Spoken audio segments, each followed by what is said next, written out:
Tadi kita baru selesai melaksanakan rapat kerja dengan Komisi 13 sebagai mitra dari Kementerian Imigrasi dan Pemasyarakatan.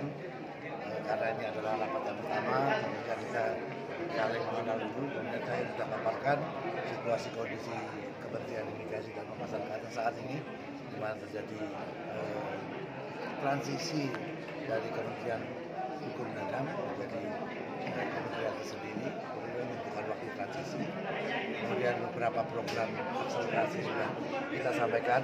Tadi ada beberapa masukan yang sudah disampaikan oleh anggota Komisi 13 dan nanti akan kita akomodir untuk kebaikan Kementerian Imigrasi dan Pemasyarakatan pada masa yang akan datang. Pak Menteri, tadi kan ada 13 program prioritas, kira-kira untuk 100 hari kerja ini kira-kira apa yang menjadi fokus? Kita tidak ada 100 hari, pokoknya kita akan kerjakan 13 program itu yang mengacu kepada arah kebijakan Bapak Presiden.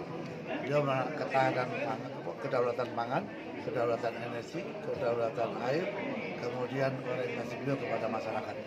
Kita juga di kementerian dan kontribusi bagi upaya untuk mewujudkan itu minimal di lingkungan Kementerian Imigrasi dan Pemasyarakatan. Mudah-mudahan juga bisa bermanfaat kepada warga di sekeliling kantor imigrasi dan lembaga pemasyarakatan. Menteri, tadi di dalam juga disinggung soal program makan siang gratis pionir di lapas Sukamiskin, kalau tidak salah itu seperti apa? Tidak semua lapas bisa dilaksanakan seperti itu karena narapidana dan tahanan yang ada di lembaga pemasyarakatan itu sudah ada indeks makannya. Tadi juga disinggung indeks makannya ada 18.000 kalau nggak salah, PPN-nya 11%, jadi sekitar 16.000 sekian. Itu pagi siang malam. Oleh karena itu sejalan dengan program Bapak Presiden untuk membangun ketahanan pangan, saya juga sampaikan kepada para kepala lembaga pemasyarakatan untuk membangun memanfaatkan lahan yang ada di sekeliling mereka untuk kegiatan pertanian, perikanan dan peternakan. Gunanya untuk apa? Untuk meningkatkan gizi daripada warga binaan dan tahanan yang ada di sana. Jadi arahnya bukan untuk menambah unit kos anggaran makan dari 18.000 ke tadi misalnya ke 30.000. Itu kan harus melalui proses pengajuan anggaran dan kita melihat kondisi anggaran pemerintah. Dan Bapak Presiden menyampaikan ke luar negeri pun kalau perlu menggunakan dana sendiri. Artinya tadi juga kan impas itu kan soalnya nggak mau rugi, nol gitu kan. Dan Bapak Presiden kalau memberi contoh kepada kita kan begitu perhatian dan kepada masyarakat. Mudah-mudahan kita juga akan melakukan itu, paling tidak kita berkontribusi di lingkungan kita dan sekitar. Pak Menteri, apakah Pak Prabowo sudah memberikan arahan terkait visa ini? Apakah ada target untuk penguatan visa Indonesia menjadi seperti apa ke depannya? Ya, kalau program visa kan sudah kita jalankan. Sekarang kan semua sudah visa. Artinya kalau bebas visa lagi, nggak ada bebas visa ya, resiprokal. Ya, artinya apa yang menjadi arahan masukan tadi bahwa kita harus menjaga kedaulatan negara kita, jangan sampai orang seenaknya di negara kita sementara tidak bisa di negara lain. Jadi itu yang akan kita bantu untuk lakukan.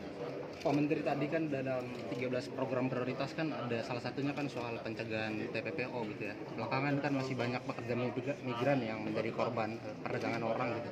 Nah, upaya yang dilakukan oleh Kementerian Imigrasi ke depan. Kemarin saya lantik 146 petugas imigrasi pembina desa. Ada di setiap kantor imigrasi wilayah. Yang menjadi prioritas tugas mereka adalah di kantong-kantong yang memiliki potensi terjadinya kejahatan TPPO maupun TPPM. Kita sampaikan informasi kepada masyarakat di sana tentang modus-modus para pelaku dalam mengelabui korbannya. Kemudian kita juga kerja sama-sama kepolisian tentunya untuk sama-sama menangani kejahatan TPPO supaya masyarakat tidak terlibat. Termasuk kita tambahkan persyaratan nanti dalam pengajuan dokumen keimigrasian. Kalau bisa syaratnya ditambah aja Pak, dengan melampirkan rekening 1 tahun mungkin. Kita lihat nanti mutasi rekeningnya wajar atau tidak wajar yang bersangkutan mau melakukan kegiatan wisata misalnya atau mau melakukan kegiatan. Kalau rekeningnya cuma 100.000 atau 500.000, nggak mungkin dia liburan kan. Jadi itulah yang menjadi salah satu upaya kita. Di samping tadi membentuk petugas imigrasi pembina desa, kita juga melakukan upaya menambah persyaratan administrasi khusus kepada mereka, dan kalau perlu melalui proses wawancara di daerah-daerah yang berpotensi atau rawan terjadinya korban TPPO atau TPPR. Tadi disinggung juga soal pengungsi Rohingya yang semakin banyak itu dan sudah mendapat resistensi yang cukup kental dari masyarakat. Ya, Perpresnya 125 nanti restornya 2016. Ini mudah-mudahan segera direvisi. Ini mereka ini kan serba susah ini. Indonesia tidak meratifikasi undang-undang konvensi dan revisi dan mencari suaka. Jadi mereka larinya ke kita. Nanti kalau mereka tidak, kayak tadi disampaikan sudah 5 hari, ada yang mati, ada yang sakit, akhirnya kemanusiaan. Nah, mudah-mudahan nanti kita coba cari tempat di mana bisa menempatkan mereka pada satu lokasi yang tidak mengganggu warga lokal. Pak Menteri, satu lagi kalau soal lapas sendiri gimana Bang untuk mengantisipasi overkapasitas untuk di lapas ini? Kemarin saya kan sudah pergi ke lapas dengan Pak Kepala BNN dan Kepala Direktur Narkoba Barreskrim. Tujuannya adalah jangan nanti kita melakukan upaya melalui asimilasi dan upaya-upaya yang lain yang dilakukan oleh jajaran lembaga pemasyarakatan. Tapi nanti setelah kita lakukan itu mereka berkurang, tapi yang di lapangan ini masih menerapkan pecandu dan penyalahgunaan ini menjadi dikait dengan pasal yang lain yang akhirnya diputus hukuman. Undang-undang mengamanatkan bahwa pecandu dan penyalahgunaan itu wajib direm. Jadi kita harus komitmen bersama. Kita kan muaranya, jadi yang menangani adalah kepolisian.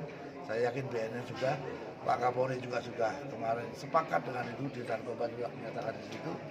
Mudah-mudahan ke depan melalui asesmen medis dan asesmen hukum melalui Zoom. Kalau kemarin kan tidak harus langsung, sekarang bisa dilaksanakan melalui Zoom, bisa menentukan langkah bahwa pecandu dan penyalahgunaan sesuai dengan pasal 127 Undang-Undang 35 tahun 2009 maupun surat edaran Mahkamah Agung terkait dengan beberapa kriteria alat bukti yang ada, ini bisa langsung direhab. Terima kasih. Terima kasih.